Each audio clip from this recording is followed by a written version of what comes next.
Muy buenas tardes, muy buenos días. No importa, no estamos en vivo hoy. Estamos haciendo esta clase grabada porque tuvimos problemas en nuestra transmisión, cosa que lamentamos mucho. Pero hay que seguir viendo nuestro tema de hoy, que son las propiedades coligativas. ¿Ya? Propiedades de las soluciones, estamos todavía en el contexto de disoluciones y vamos a ver primero definir o recordar las soluciones electrolíticas y no electrolíticas, la definición de las propiedades coligativas, el factor de Van Hoff, el aumento bioscópico y el descenso crioscópico, que son dos de estas propiedades coligativas. Algunas nos van a quedar pendientes para la próxima clase. ¿Ya? Es muy importante este tema, pregunta fija de nuestra PSU, y recordemos un poquito de lo que habíamos visto en la clase pasada. Vimos esta fórmula para enmarcar, para dibujarla, pegarla en el refrigerador también, que era el famoso CV igual CV. La concentración inicial y el volumen inicial multiplicados, si es que yo no agrego más soluto, van a corresponder a lo mismo que la concentración y el volumen final. Es decir, que si no varía el soluto, voy a poder hacer esa igualdad y despejar la incógnita que esté ahí dando vueltas, porque siempre va a haber una incógnita en nuestra PSU. En este caso, suele aparecer pregunta casi fija. ¿Ya? Si es que me equivoco a fin de año, me lo recuerdan. Si es que no aparece, lo más probable es que aparezca. ¿Ya? Y la vimos, trabajamos un poquito con ella, que es un ejercicio pendiente, que lo vamos a ver en la próxima clase. Recuerden que la gracia de los ejercicios es hacerlo en vivo, con ustedes aquí opinando, corrigiéndome a veces, con toda razón, muchas veces. Así que el ejercicio pendiente lo vamos a ver la próxima semana en vivo, esperemos. ¿Ya? Habíamos definido ya el concepto de concentración. ¿Se acuerdan cuando hicimos la tonterita esa del jugo, que le echábamos más agua, menos agua, y al final teníamos esta idea de la concentración?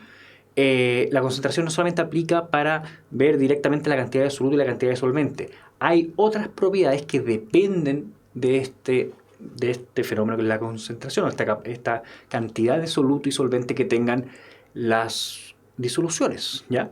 Como dice aquí, podríamos pensar que las propiedades físicas de una sustancia van a ser siempre iguales y que no van a cambiar si es que yo le echo más soluto o menos soluto, pero eso no es así.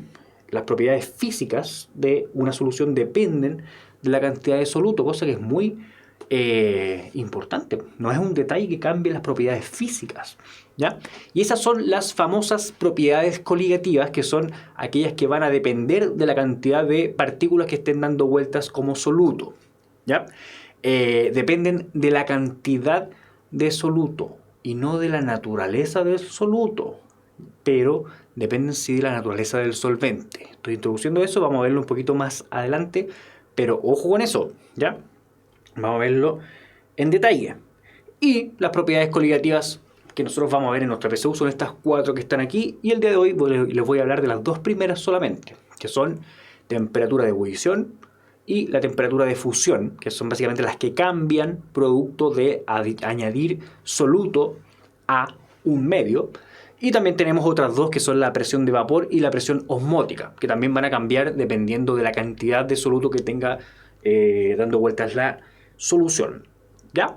Pero antes de ver estas propiedades coligativas tenemos que hablar de una cosita que es súper, pero súper importante, y recordar, porque creo que ya lo habíamos visto, que existían 2 tipos de soluto, ¿ya? Creo que lo habíamos visto, no sé si, no estoy seguro, si es que no lo estamos viendo ahora, no pasa nada, ¿cierto? Tenemos 2 tipos de solutos: aquellas sustancias o solutos que son electrolíticos o electrolito, y aquellos que no son electrolitos. Recuerden que la palabra lisis, en este caso de la cual deriva el lito, significa romper.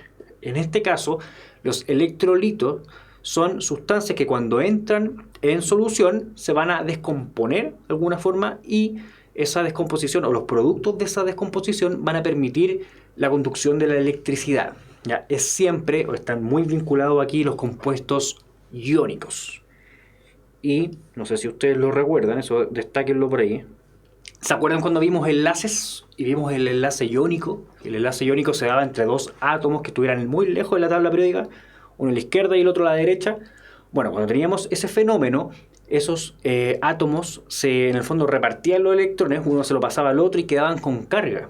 Y producto de que quedaba uno positivo y uno negativo, porque en el fondo el que quedaba negativo le robaba el electrón y le decía ven para acá y se llevaba el electrón nomás y el otro jodía. Ellos quedaban con cargas opuestas, y las cargas opuestas se atraen, no solo en el amor, ¿ya? En la química también, se atraen las cargas opuestas. Entonces, producto de esto se formaba una interacción electroestática, que en el fondo no es nada más que un enlace iónico.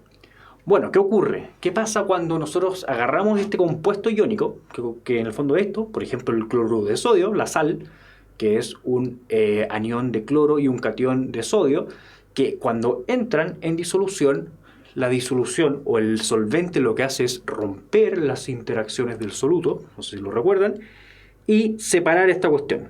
Es decir, ya, uno para acá y el otro para allá.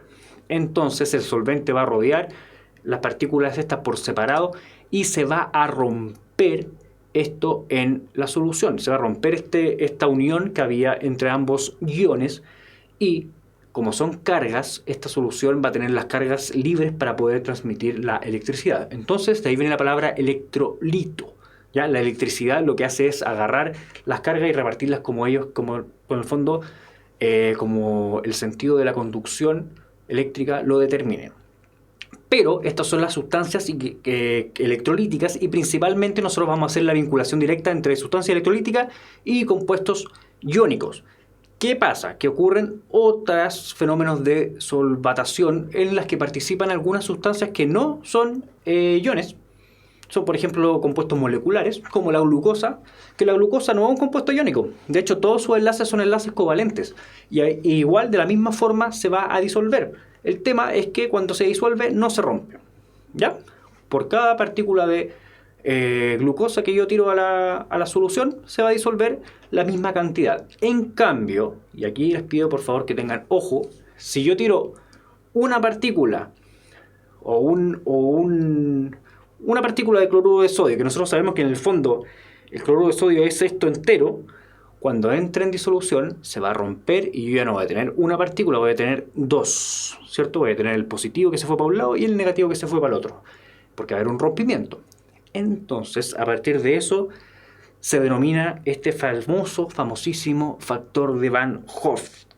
La clase, el año pasado yo pasé esto al final, después de haber visto las propiedades coligativas, pero me reclamaron mucho porque en el fondo hay mucha gente que se confunden con el factor de Van Hoff.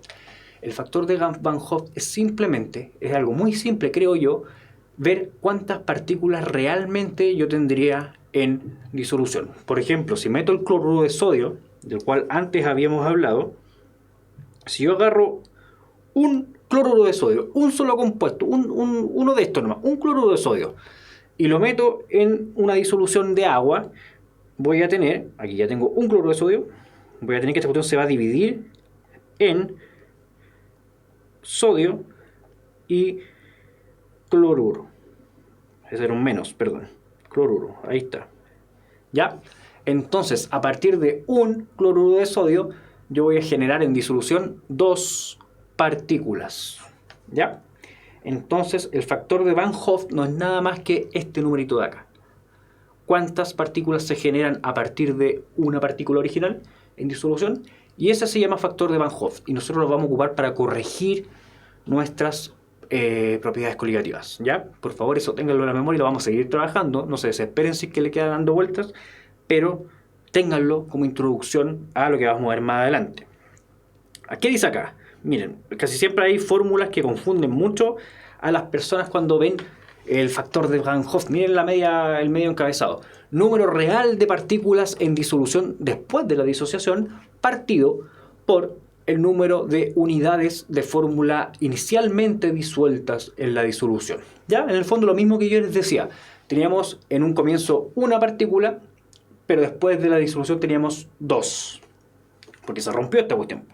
Entonces vamos a tener 2 partido por 1, que es 2. Entonces, para el caso del cloruro de sodio, el factor de Van Hoff es 2. ¿Ya? Para otros compuestos iónicos, como por ejemplo el cloruro de magnesio, que el cloruro de magnesio tiene esta fórmula, cloruro de magnesio así, Cl2, y el magnesio, me comí la G, ¿Qué tenemos en ese compuesto? Tenemos que un átomo de magnesio se une a 2 átomos de cloro. ¿Ya? Es un compuesto iónico también, que cuando entre en disolución va a liberar un átomo de magnesio con carga 2 más, ¿cierto? Y 2 átomos de cloro, 2 iones. Entonces, ¿cuántas partículas va a liberar esta cuestión cuando entre en disolución? 3. Para el caso del cloruro de magnesio, su número de Van Hoff, o el factor de Van Hoff, es 3 partido por 1, que es lo mismo que decir 3. ¿Ya? Así que eso por ahora. Vamos a practicarlo y le van a encontrar más sentido ahí, pero este numerito es súper importante porque nos va a tener que corregir nuestras propiedades coligativas. Nuestras propiedades coligativas en su mayoría dependen de este número también. ¿Y qué pasa con aquellas soluciones, con aquellas sustancias que no se rompen? Como la glucosa, que no se rompe, dice no, yo meto una partícula, después de la disolución va a haber una partícula también. En ese caso sería 1 partido por 1, 1. O sea que no hay que corregir nada en ese caso. Así que muy atentos con las características del soluto para los ejercicios de propiedades coligativas, ¿ya? Entonces, y como yo les decía, el I, o este factor de Van Hoff, va a ser 1 para todos los no electrolitos, es decir, todas aquellas partículas que no se rompen en disolución van a seguir teniendo el número 1. Para los electrolitos fuertes, como estos que están aquí, que son la mayoría de los compuestos iónicos, el I va a ser 2. ¿Ya? Y para los electrolitos fuertes de tipo como este, vamos a tener que el I va a ser 3, porque en este caso tenemos aquí, por ejemplo, 2 cloro más un calcio. En ese caso son 3. El tema y el problema que nos generan estos otros casos es cuando tenemos aniones o cationes que son compuestos. Que ahí yo tengo sí que decirles que vamos a estar frente a un problema, porque por ejemplo, en esta sustancia de acá, que es el nitrato de potasio, nitrato de potasio, tenemos un problema, porque esto es un compuesto iónico, efectivamente, pero el catión es el potasio, hasta ahí ni un problema, pero el anión es toda esta cuestión, que es el anión nitrato, ¿ya? Entonces cuando esto se divide por un lado para el potasio y por el otro lado se divide para el nitrato, ¿ya? Y eso nos genera un problema porque tenemos que saber ver que esto es el anión, es decir, que esto es una partícula, el potasio es otra partícula, al final son 2 partículas que se generan producto del nitrato de potasio, entonces el factor de Van Hoff es 2, ¿ya? Yo sé que por ahí nos pueden generar muchos problemas, pero necesito que empiecen a familiarizarse con este tipo de aniones, como por ejemplo el anión nitrato, en este caso queremos el sulfato también, los vamos a ir trabajando, van a aparecer muchos los ejercicios y los voy a decir explícitamente cuando ahí aparezcan, pero yo entiendo, y me ha sido una pregunta recurrente, que a veces dicen, pero profe, si aquí no hay 2 átomos, tenemos potasio, tenemos nitrógeno, tenemos oxígeno, puede confundirnos, ¿ya? Esto lamentablemente es parte de lo que vamos a ir viendo sobre la marcha de los ejercicios, porque es reconocerlo, ¿ya? Así que paciencia cuando aparezca eso, paciencia. Y bueno, ahí tenemos la clásica corrección de las propiedades coligativas producto del factor de Van Hoff. A la fórmula vamos a tener que agregarle allá esa I, que va a ser el factor de Van Hoff, ¿ya? Al que no le haya hecho sentido nada de lo que acabo de decir, créame que cuando lo veamos en los ejercicios va a ser más sentido, ¿ya? Paciencia. Entonces, hablemos ahora de propiedades coligativas. Nosotros tenemos ciertas propiedades que eran más o menos establecidas, que nosotros habíamos visto desde la básica, ¿se acuerdan? Por ejemplo, los estados de la materia, los cambios en los estados de la materia. ¿Se acuerdan que había un punto de fusión, que era el paso de sólido a líquido? Había un punto de ebullición, que era el paso de líquido a gaseoso. Había un punto de condensación, que es de gaseoso a líquido, y así sucesivamente habían varios cambios de estado.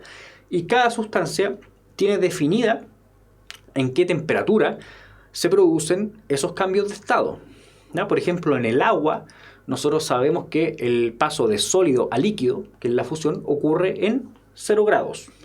Y el paso de líquido gaseoso ocurre a los 100 grados. Eso en el fondo porque la escala de Celsius se tomó en referencia a esto. Por eso calza tan perfecto. Con otros compuestos no es tan perfecta la cosa y tenemos números distintos. Por ejemplo, el hay metales que tienen arriba de 1000 grados el punto de fusión. Entonces cada sustancia va a tener establecidos sus cambios de estado, los puntos en los cuales se produce el cambio de estado. El tema es el siguiente, y espero que me sigan con esto. La fusión que yo tengo en este caso del agua ocurre a los 0 grados Celsius, ¿ya? Si es que yo me paso de ahí para abajo, esta cuestión se me va a hacer hielo, y si me paso de ahí para arriba voy a tener agua líquida. El tema es que puedo tener otra sustancia como el cloruro de sodio, que la sal, que nosotros siempre la vemos sólida porque en realidad tenemos que llegar a 800 grados Celsius para que esta cuestión se ponga líquida, ¿ya? No es lo mismo tenerla líquida en disolución que tenerla pura en estado líquido, ¿ya? Nosotros normalmente no vemos la sal en estado líquido en pura, ¿ya? A nadie se le ha puesto el salero líquido, así sin nada más. Entonces tenemos dos puntos de fusión completamente distintos. Mi pregunta es, si agarramos estas dos cuestiones y las juntamos en un vasito, que nos va a quedar bastante feo, ¿eh? Miren el color que feo que tiene. ¿Cuál va a ser el punto de fusión? ¿Va a ser 0 o va a ser 800 o va a ser una cuestión intermedia? ¿Cómo lo haríamos? Y en el fondo esos son lo que definen nuestras siguientes propiedades coligativas. Miren las que vienen ahora. Tienen un nombre bastante curioso, pero en realidad son fenómenos bastante simples. Por ejemplo, el aumento buioscópico es simplemente decir que si yo tengo un solvente, como por ejemplo el agua, y le agrego partículas de soluto, su temperatura de ebullición va a subir un poquito, ¿ya?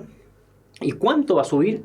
Bueno, va a depender primero de una constante que va a tener el solvente, ¿ya? Todo solvente tiene su propia constante, pero además va a depender de la cantidad de soluto que tenga disuelto, ¿ya? Si yo agrego más soluto, va a subir más el punto de ebullición.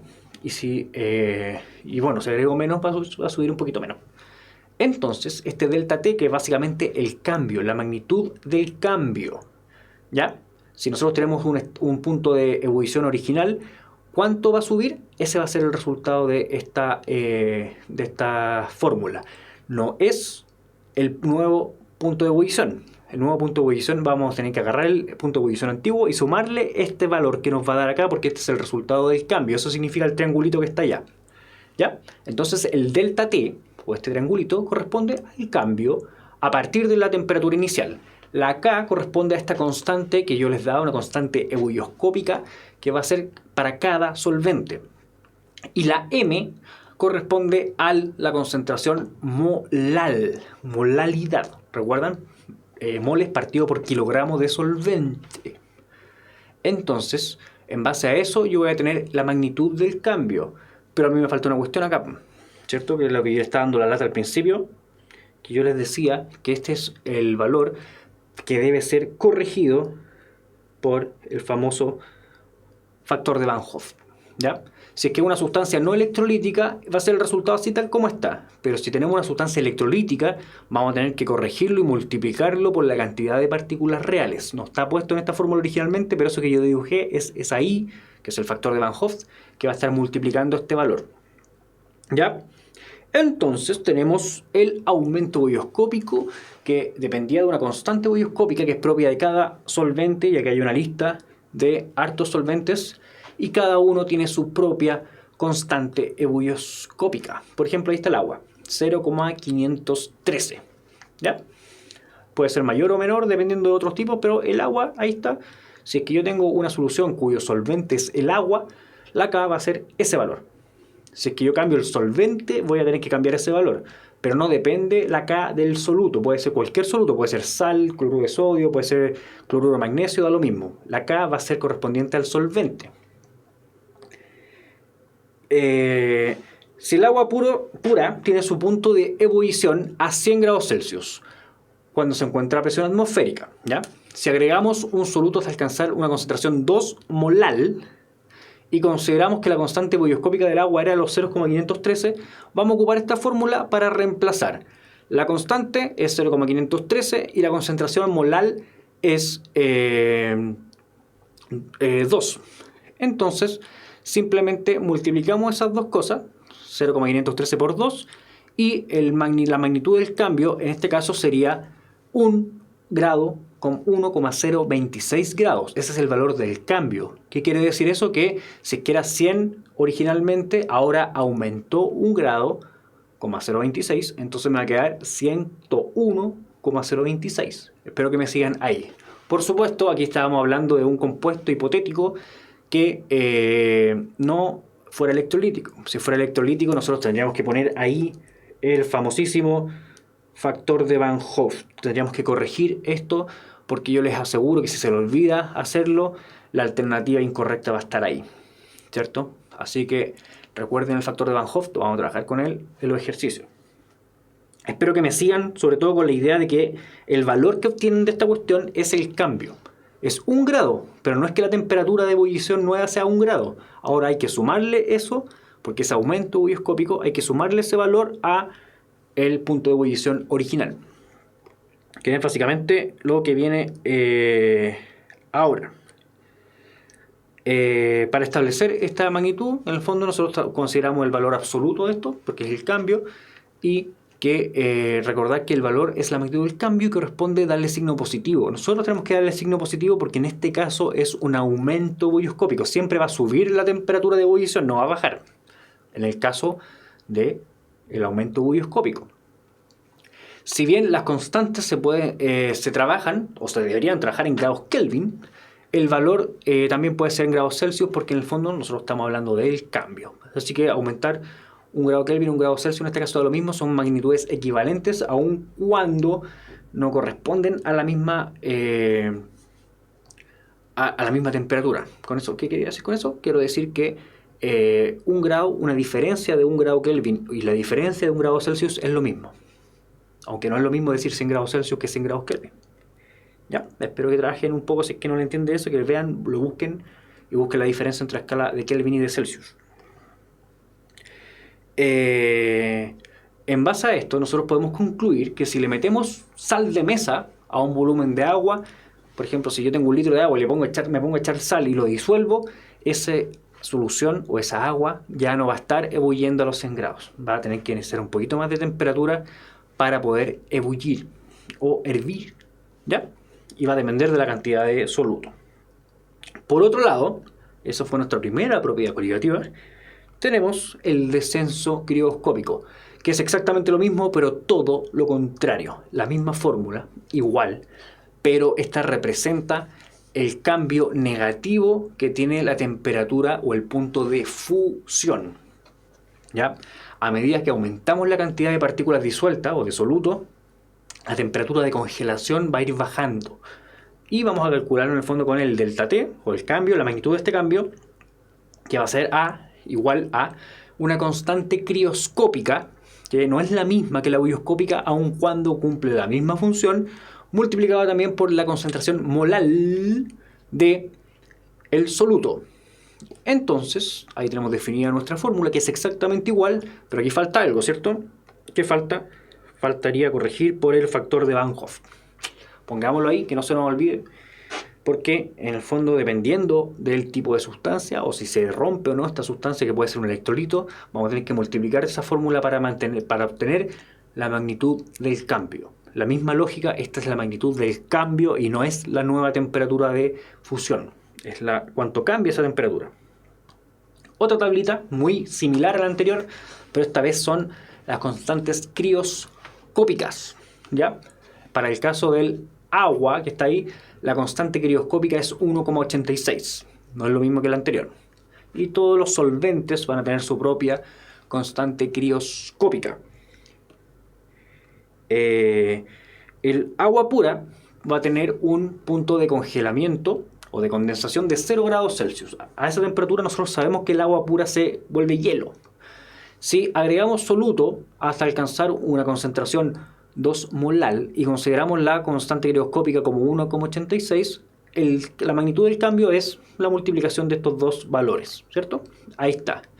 Y cambiaría nuestra nueva temperatura de fusión o de congelamiento, disminuiría o bajaría 3,72 grados Kelvin o Celsius, en caso del cambio da lo mismo, y nuestra nueva temperatura sería menos 3,72 grados Celsius. ¿Ya? en el fondo porque se lo tuvimos que restar al 0. Entonces, esa es nuestra definición de descenso crioscópico. Lo mismo tendríamos que considerar el factor de Van Hoff acá si fuera un compuesto electrolítico. Por favor, no se olviden del factor de Van Hoff. La misma lógica, el valor del cambio, nosotros hablamos del valor, el resultado es el valor absoluto del cambio. Nosotros tenemos que darle el sentido negativo porque es un descenso crioscópico. Va a bajar la temperatura de fusión. ¿Ya? Y lo demás es la misma cuestión. Nosotros cuando agregamos sal a un volumen de agua, nosotros sabemos que el agua, si estuviera solita, se congelaría a 0 grados Celsius. Pero si tiene sal, ya no se va a congelar a 0 grados Celsius, va a tener que bajar mucho más la temperatura para que esta cuestión se congele. Y eso tiene una utilidad bastante práctica, que es cuando, por ejemplo, en los aeropuertos, cuando están en lugares muy fríos, le echan sal al hielo. Cuando se produce la disolución de la sal con el agua que está ahí, en el fondo va a tener que bajar mucho más la temperatura para que esta cuestión se congele, y eso evita que se formen capas de hielo en las pistas de los aeropuertos, cosa que es muy, pero muy peligrosa, ¿ya? Entonces hay países mucho más fríos que el nuestro donde venden en la ferretería así unos sacos de sal para que la gente las tire y se deshaga del hielo, porque una vez que se produzca la disolución, este punto de congelación va a disminuir y va a ser más difícil en el fondo que se forme hielo. Ya, esto son las primeras dos propiedades coligativas. Veamos algunos ejercicios porque son bastante fomes sin ustedes en vivo. ¿Cuál es la variación del punto de ebullición del agua de una solución acuosa que es, en el fondo tiene esa concentración que es 1 mol por kilogramo de cloruro de sodio? Y aquí está la constante del agua. ¿Qué sabíamos nosotros? Sabíamos que la magnitud del cambio, o que nosotros le ponemos el delta T, es igual a la constante por la molalidad, ¿ya? Nosotros afortunadamente aquí tenemos todos los datos disponibles. ¿Tenemos la constante? Sí, que es 0,52. Y tenemos también la molalidad, que sería 1. Entonces así nosotros diríamos, ya, esta cuestión es 0,52. Ningún problema, todos nos abrazamos. Está listo el ejercicio. Perdimos 10 segundos en hacer este ejercicio PSU, pero lo hicimos mal. ¿Por qué lo hicimos mal? Porque esto es cloruro de sodio. Entonces, ¿qué pasa con el cloruro de sodio? El cloruro de sodio, cuando entre en disolución acuosa, va a tener una partícula de sodio y va a tener una partícula de cloro o cloruro. Entonces, en esta disolución yo voy a tener, por cada partícula de cloruro de sodio, voy a tener 2 partículas reales que se van a formar en la disolución, que es una el cloro y la otra el sodio. Entonces mi factor de Van Hoff va a ser igual a 2. ¿Qué significa esto? Que mi fórmula, que iba re bonita, que va súper bien, tiene que ser corregida o multiplicada por el factor de Van Hoff, es decir, todo esto multiplicado por 2. Entonces este valor, que es 0,52, va a ser el doble, que es 1,04, ¿verdad? El doble de 0,52, 1,04. Entonces ahí recién yo tengo mi resultado correcto, que es la alternativa B. ¿Ya? Si se dan cuenta, este es un ejercicio DEMRE oficial, la 0,52 está ahí. El que no se acordó del factor de Van Hoff va a tener la alternativa incorrecta ahí, así que por favor recuérdenlo. Esto es un ejercicio DEMRE oficial, ¿ya? Los tíos del DEMRE nos ponen la trampita para que caigamos. Vamos con esta. El descenso crioscópico de una solución depende de la concentración de soluto expresada en masa de soluto en gramos, en una masa de 100 gramos de solución, masa de soluto en gramos en un volumen de 100 ml de solución, volumen de soluto en un volumen de 100 ml de solución, cantidad de soluto en en una masa de 1 kilo de solvente, y la cantidad de soluto en un volumen de 1 litro de solución. Me imagino que ustedes ya están viendo que estos son porcentajes: porcentaje masa-masa, porcentaje masa-volumen, porcentaje volumen-volumen, molalidad y molaridad, ¿ya? ¿Cómo era la fórmula del descenso crioscópico? Era el delta T es igual a la constante crioscópica por la molalidad. La M minúscula es molalidad y la M mayúscula es molaridad. Entonces, la respuesta es molaridad, que recuerden ustedes que son los moles partidos por los kilogramos de solvente, ¿ya? Así que alternativa D, molaridad. Ahí está. Es simplemente una pregunta de definición. También esta pregunta apareció en un modelo de EMRE oficial. Ejercicio 3. En el contexto de las propiedades coligativas de las soluciones, el descenso del punto de congelación se relaciona directamente con la constante crioscópica, es inversamente proporcional a la concentración molar del soluto o es numéricamente igual al punto de ebullición. ¿Qué me dicen acá? Se relaciona directamente con la constante crioscópica. Tenemos nosotros nuestro descenso crioscópico, que va a ser el delta T, que es la constante multiplicada por la molaridad, ¿cierto? También tenemos el factor de Van Hoff en caso que sea necesario ocuparlo. Entonces, se relaciona directamente con la constante crioscópica. Si aumenta la constante crioscópica, ¿aumentará también el descenso crioscópico? Sí, si yo multiplico esto por 2, eso también se multiplica por 2, proporcionalidad directa. Estamos con la 1. ¿De acuerdo? ¿Es inversamente proporcional a la concentración molar del soluto? ¿Proporcional directa o inversa? Es directa, porque si aumenta la molaridad, también aumentaría el descenso crioscópico. Entonces, esta no va, ¿cierto? Es una proporcionalidad directa en este caso, no una proporcionalidad inversa. Ahí está el problema de la 2. ¿Es numéricamente igual al aumento del punto de ebullición? ¿Es numéricamente igual esto que el aumento ebullioscópico? Yo estoy de acuerdo que la fórmula es igual, pero recuerden que las constantes no son iguales. La constante ebullioscópica del agua no es la misma que la constante crioscópica del agua, así que el valor numérico de toda esta cuestión no tiene por qué ser igual. Y de hecho no va a ser igual porque la constante cambia, aun cuando la concentración de soluto sea la misma, la constante es una para el aumento ebullioscópico y otra para el descenso crioscópico.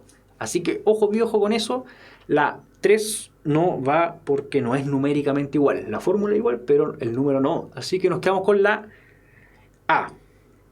Alternativa A, solo 1. ¿Ya? 4. Se dispone de 100 mililitros de una solución acuosa 1 molar, o 1 mol por litro, que es lo mismo, de un soluto X. Esta solución se prepara en 2 porciones de 50 ml. Se separa en dos porciones de 50 ml en cada uno de los vasos. Tenemos 100 ml que se dividieron en 50.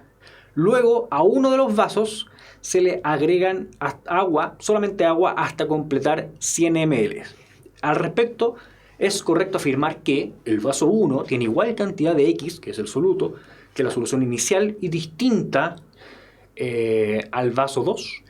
El vaso 2 tiene una cantidad X, tiene igual cantidad de X, que la solución inicial. Yo ocupo lente, no veo nada en este momento. El vaso 1 tiene igual molaridad que la solución inicial. El vaso 2 tiene distinta molaridad que la solución inicial. Y el vaso 1 tiene igual cantidad de X que el vaso 2 y ambos distinta que la solución inicial. ¿Cómo vamos acá? Tenemos 100 ml de la solución inicial y esta solución tiene una concentración que le vamos a poner C. ¿Cierto? Tiene C, que es la concentración, y tenemos X, que es el soluto, y en este caso yo denomino aquí la cantidad de soluto. Quiero que vean lo siguiente. Cuando yo tengo un vasito de jugo, un jarro con jugo, y sirvo 2 vasos, esos 2 vasos que voy a tener van a tener la misma concentración del jarro, ¿cierto? Porque en el fondo estoy dando la misma cantidad de solvente y de soluto en proporciones, ¿cierto? Pero la cantidad de soluto la estoy dividiendo. No sé si me siguen con eso. Si yo tengo una cantidad X de soluto y reparto esta cuestión en la mitad, voy a tener que la cantidad de soluto va a ser X partido por 2, si es que yo partí esto en la mitad, aun cuando la concentración va a ser la misma, ¿cierto? para ambos. Recuerden que la concentración es la relación que hay entre soluto y solvente. Entonces, si yo reparto el mismo jugo en dos vasitos, estoy repartiendo jugo con la misma concentración, ¿cierto? Entonces, el vaso 1 tiene igual cantidad de X que la solución inicial. No, tiene de hecho la mitad de X. ¿Y es distinta del vaso 2? No, tiene la misma cantidad de X, aun cuando la concentración después varió porque a este se le agregó más agua. Es decir que después de agregar agua, perdón, el desorden disminuyó la concentración, ¿cierto? Porque le agregaron el doble de agua. El vaso 2 tiene igual cantidad de X que la solución inicial. No, de hecho tiene la mitad, ¿cierto? Porque en el fondo nos llamamos la mitad de X por un lado y la mitad de X para el otro. El vaso 1 tiene igual molaridad que la solución inicial. El vaso 1 no, porque el vaso 1 en un principio tenía la misma concentración que la misma molaridad, pero después se agregó agua. Entonces disminuyó su concentración a la mitad, porque se agregó el doble de agua, o se llevó hacia el doble de agua. El vaso 2 tiene distinta molaridad que la solución inicial. El vaso 2 tiene la misma molaridad porque tiene la misma concentración. En el fondo es parte de la misma solución que se sacó una porción de ella. El vaso 1 tiene igual cantidad de X que el vaso 2, sí, y ambos distinta que la solución inicial, y ahí está la alternativa correcta. Los dos tienen la mitad en relación a la solución inicial, pero tienen la misma entre ellos porque cada uno se llevó la mitad para su lado. Así que era la alternativa E. ¿Ya? Y les dejo planteado el último, bastante aburrido hacer los ejercicios en ustedes, los extrañé en la clase de hoy. A una atmósfera de presión, la temperatura de ebullición de una solución acuosa, 3 moles por kilogramo de un soluto no iónico y no volátil, considerando que la constante ebullioscópica es 0,52 en el agua, es, y ahí saquen su respuesta, fácil el ejercicio que queda pendiente hoy. Ojo con eso, subrayemos al tiro, lo importante acá, no iónico y no volátil. Nos está dando la respuesta ahí mismo. Ya muchachos, muchachas, lamento mucho que esta clase no haya sido en vivo. Nos vimos tanta materia, los ejercicios los recorté, vamos a ver más ejercicios la próxima semana porque es muy fome o muy aburrido estar aquí solo viendo los ejercicios. La idea es que ustedes vayan ahí opinando. Esa es la idea de estas clases. Así que nos vemos la próxima semana, espero que sea en vivo y pónganle al estudio. Ya nos vemos el próximo martes. Que estén muy, pero muy bien. Chau, chau.